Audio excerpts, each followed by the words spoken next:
kung talagang quality ang binibenta mong car, magbigay ka ng 1-year warranty sa makakabili at mabebenta yan sa offer mong price. Actually, mga bossing, small time lang naman po ako sa pag-buy and sell. Hindi nga po ako madalas makabili at magbenta ng unit eh. Ito nasa likod ko mga bossing is, ito yung pinaka last kong nabili at ito rin yung binibenta ko. This is a 2018 Ford Everest Titanium. Okay, so nagbibigay po ako ng personal warranty. Kahit isang unit lang po ang meron ako, may personal warranty po ako at may haba-haba po yung warranty na ibinibigay ko kasi ganun po ako ka-confident sa unit ko. Actually mga boss, may mga buy and sell, may mga car dealers dyan, 10 ang unit, 50 units, yung iba 100 units pa. Pero kapag nagbenta po sila sa inyo mga bossing, as is where is po sila, hindi po sila nakakapagbigay ng warranty. Pero ako mga bossing, unang-una, pwede na kayong magdala ng kahit na sinong mekaniko. Wala akong iniiwasan mga bossing, kahit nadalihin nyo pa rito yung mga sikat na car vloggers dyan, kahit dalhin nyo rito si Master Garage, si Easy Works, si Mats Mechanic, kung madadala nyo rito para i-check yung sasakyan ko, walang problema. Kung kaya nyo ang i-hire si Scotty Kilmer, walang problema sa akin mga bossing eh. Kahit i-check nya to, okay na okay sa akin yon. The next thing is nakakapagbigay pa rin ako ng warranty. Why? Ganun po ako ka-confident sa unit ko. So, saan ba nanggagaling mga bossing yung confidence ko sa unit? Unang-unang mga boss, napakaselan ko po talaga sa pagkuha ng unit.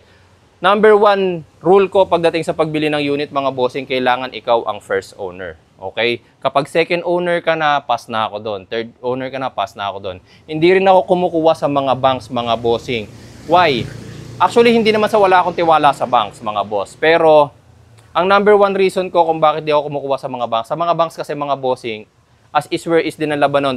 Tapos, bawal iscan, bawal i-test drive. Okay? Tinginan lang, paandarin lang yung makina. Tapos, yun na yun, magbibid ka na. So, hindi rin po ako kumukuha doon. Why? Kasi nga, hindi ko ma-assure yung condition ng car, kung worth it ba siyang kunin. Kasi nga, malalaman ko lang na sablay yan kung mai-test drive ko na pa uwi. Okay? So, mahalaga rin po kasi sa akin mga bossing ang test drive. Kaya, yes, nakikita nyo po ako nagbablog ako dati sa mga banks, pero hindi po ako kumukuha sa kanila. Importante sa akin mga bossing na ma-test drive, ma-scan ko yung unit mga bossing. Tapos, the next thing mga boss, hindi ako kumukuha ng unit na maraming pagawain. Napakaselan ko sa unit mga boss. Yes, okay lang sa akin yung may mga minor scratches. Hindi maiiwasan yan eh. Minor dents, okay? May konting repainted na parts. Okay lang din sa akin yung mga boss as long as hindi naman yung repaint cause ng bangga, okay? Maaring kagaya nito, may mga scratches dito, ganyan, okay? So, kailangan niyang i-repaint, pero depende pa rin mga boss ha. The next thing mga boss, napakahalaga sa akin, syempre, ng overall condition ng car. Sobrang selan ko sa pagkuha ng unit mga bossing. Alam niyo ba kung kailan pa ako, the last time na makakuha ng unit before ito? Nung February pa. Yung unit na yon mga bossing is nakuha ko pa sa mismong doktor ko kasi meron akong medical condition. Tapos naisipan niya ibenta yung kanyang sasakyan kasi parating na yung kanyang Land Cruiser. So, binili ko yung sasakyan niya. Tapos yun, naibenta ko naman kaagad. Yun, imagine February pa. Tapos nakakuha ko ulit. Ito na mga bossing. Ito na. August ko lang to nakuha itong taon. So, 1 month na rin to sa akin. Pero, nung nakuha ko to mga boss, hindi ko rin yan agad ipinost para ibenta. Yes, pinost ko siya na meron ako nakuhang unit. Pero hindi ko muna siya ipinost for sale kasi meron siyang mga minor issues na kailangan kong gawin. Yun yung pinakita ko rin naman sa video dati mga boss. Actually, ang naging issue nito dati, ito pakita ko sa inyo. Ang isa sa mga issue nito dati mga bossing, actually yung upuan niya, naka-seat cover yan. So ayan, pinakita ko sa inyo sa picture. Yung seat cover niya mga bossing, syempre pangit na, di ba? Kasi nga, hindi naman yun yung original niya seat cover. Ang original seat cover, eto mga boss. So tinanggal ko na yun kasi nagka-crack na. So ayan, makikita niyo kung gaano ka pristine pa yung condition ng kanyang leather seat. Tapos dito, itong part na to, dati mga bossing basag yan. Okay? Prone kasi ang Everest mga bossing sa nababasagan ng ganito eh. Nagka-crack. Actually, parang second time na yata ako nagpalit ng ganyan. Dun sa dati ko ring Everest na isa naman, crack pa lang. Pero yung ito kasi, nabasag talaga siya. Kasi, ayan mga boss, minsan kasi may mga sumasakay na dumidiin pa rito. So, prone talaga mabasag tong part na to, mga boss. Okay? So, pinalitan ko rin yan, mga boss. Magkano yan? Almost 4,000 ang isa po niyan. Kahit minor issue mga boss is ginagawa ko po. The next thing, nung nakuha ko rin to mga boss, marami tong scratches. Okay, so pinabuffing ko yan. Magkano singil sa akin sa buffing? 5,000 pesos. So ang naiwan na lang po dito na scratches, yung mga scratches mga boss na medyo deep na kagaya niyan. Ayan. Tapos meron din dito eh. Ito. Ayan oh. Ayan. Deep scratch na yan mga boss. Hindi na yan makakaya ng buffing. Kundi, ire-repaint na po siya. Pero ako mga bossing, Hindi po ako nagre-repaint basta-basta kasi pinahahalagahan ko rin. Kagaya nito mga boss, original paint po yan. Original paint yan. May ginagamit akong pantest ng paint. Sandali lang, kunin ko lang mga boss. Ito mga bossing, yung sinasabi ko sa inyo, yung pinang-test ko ng paint. Actually, nabili ko lang to sa online. Mura lang naman to. May magnet yan sa dulo mga boss, tas dinidikit yan sa body. Sa metal part of course. Siyempre sa plastic part, hindi yan didikit. Okay? Kapag ka dinikit mo to tapos lumabas pa siya sa green part, ang ibig sabihin mga bossing is original pa yung paint niya. Okay? So kagaya niyan mga boss, ayan o. Ayan o, para makita ninyo. Ayan o. Nakadikit pa rin siya hanggang sa green part, tas mahuhugot na siya. Kahit saan nyo siya idikit dito mga bossing is original paint pa yung aking sasakyan. Minsan mga bossing tumataas din ang value ng sasakyan kapag makinis pa tapos original paint pa. Ibig sabihin na alagaan po siya ng gusto nung previous owner. Wala siyang bangga, wala siyang deep scratches mga bossing. So mahalaga po yung kahit dito sa mga may tubig na part, mga bossing tingnan nyo. Sa green pa nahuhugot yung tester ko.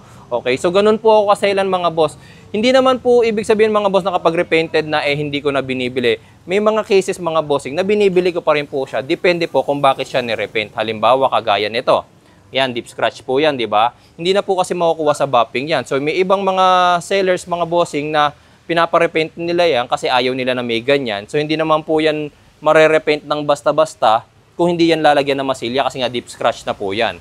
Kailangan po yan, applyan ng kahit konting masilya, tapos lilihahin, tapos pipinturahan po ulit. So, syempre, kapag dinikit natin yung magnet na ganun, hindi na po yun masyadong didikit, mga bossing. Pero okay lang yon as long as honestly nating sinasabi yung issue sa mismong buyer. Kasi ako ganun, mga bossing, pag nag-post po ako, sinasabi ko po sa inyo kung ano po yung issue nung binibenta kong sasakyan. Kasi ayoko po na dito nyo pa malalaman or dito pa magkakabiglaan. Ay, sir, hindi mo to sinabi sa issue na ganito pala siya, ganito, ganyan. Regarding naman po sa sinasabi ng viewers natin mga bossing na magbigay ako ng 1-year warranty, assurance dun sa bibili. Actually mga boss, kahit po mga big time na mga car dealers, big time na mga buy and sell na milyon ang pondo, milyon ang budget para makabili ng sasakyan, kahit na 100 units meron sila, kaya nila. Hindi po nila kaya magbigay mga bossing ng 1-year warranty. Actually, mas malaki pa nga yung warranty ko kaysa sa kanila. Yung iba nagbibigay mga bossing 3 days warranty. Yung iba nagbibigay, pag naiuwi mo na yan boss, 24 hours warranty lang tayo mga boss. I-test drive mo na, 24 hours warranty lang. Okay, yung iba 1 week warranty. Pero ako mga boss, mas malaki pa yung warranty ko sa kanila, mas matagal pa. Samantalang pa isa-isa lang po yung unit na naibibigay ko. So, sisisihin ko ba sila na 1 week lang ang warranty? Actually mga bossing, kanya-kanya po kasing diskarte yan sa pagbabuy and sell. Ako kasi, sa sobrang confident ko nga sa unit ko, kaya ko magbigay ng mas mahabang warranty. Pero hindi ko rin po kayang ibigay yung 1-year warranty. Kasi unang-una mga bossing, hindi ko alam kung paano ka gumamit ng sasakyan. Hindi ko alam kung mag-drive ka para ka lagi nasa Fast and the Furious movie na lagi kang may kakakarerahan, lagi kang may inuunahan, okay? Hindi ko rin alam kung anong klase ka ng tao pagdating sa PMS, okay? May mga tao, mga bossing na pagdating sa PMS, antipid. Bibiling filter, replacement, peke. Okay, yung nabibili sa online na peke-peke na filter. Okay lang siguro sa cabin filter Okay lang siguro yun Pero pagdating sa oil filter naman mga bossing, original naman bilhin nyo. Pagdating sa fuel filter, original naman bilhin nyo mga boss. Okay? Kasi crucial part. Gumagamit din ako ng mga replacement parts, mga boss. Huwag nyo pong ma-misinterpret. Gumagamit ako ng replacement part na bombilya, gumagamit ako ng replacement part. Halimbawa sa mga handles, kapag nasira yung handles, pinapalit ako ng replacement. Why? Hindi sila ganun ka-complicated. Hindi sila yung makaka-apekto sa performance ng andar ng makina mo. Okay, gumagamit din ako ng mga nabibili lang na ganito sa online, mga boss. Okay lang yon. Pero pagdating sa parts na ng makina, pagdating na sa parts ng transmission,